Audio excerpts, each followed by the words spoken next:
tingin ko wala namang iba, it's all politics. There as yet of no finding of any culpable violation of the Constitution. Ito ang tugon ni dating Pangulong Rodrigo Duterte kaugnay sa umano'y planong impeachment complaint laban kay Vice President at Education Secretary Sara Duterte.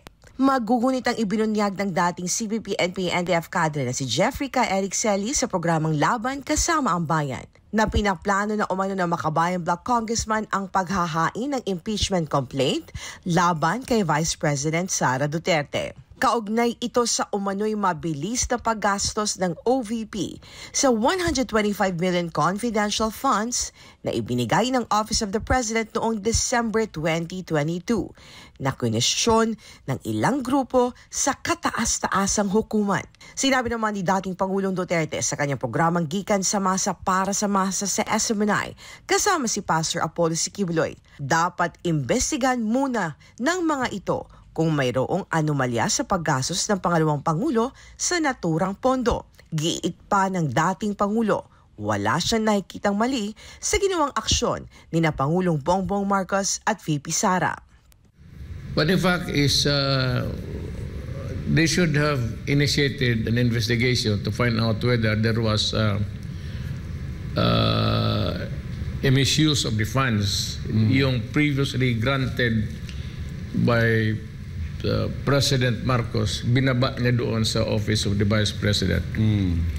Alam mo, tama si Marcos at tama si Inday. Because aside from being the Vice President officially, si Inday ginawa ng Vice Chairman ni President Marcos, designated her as a Vice Chair sa NTF. Itong NTF LCAC. Ito rin anya nakalimutan ng mga kumekostyon sa intelligence fund na hiling ng OVP. And again, siyempre bagong administrasyon, the President designated the Vice President as the Vice Chair ng LCAC.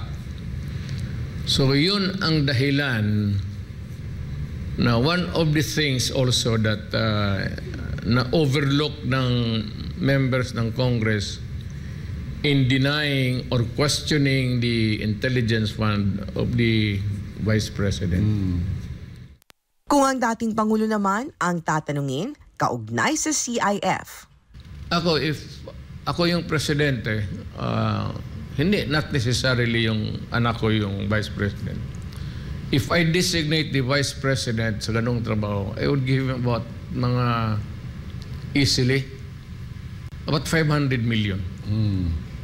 It's not easy to, I said, kailangan kasi ng soft landing itong ROTC. It's a moribund thing kasi hindi na compulsory for so many years. Ayaw na ng mga bata na sumali dyan sa ROTC because it is a military training and most of the guys, itong mga bata, it's a Saturday affair. Kaugnay nito, pino na rin ni dating Pangulong Duterte ang liderato ng Kamara sa paglalagay ng CIF sa 2024 proposed budget ng OVP kung sisitahin lang din ito.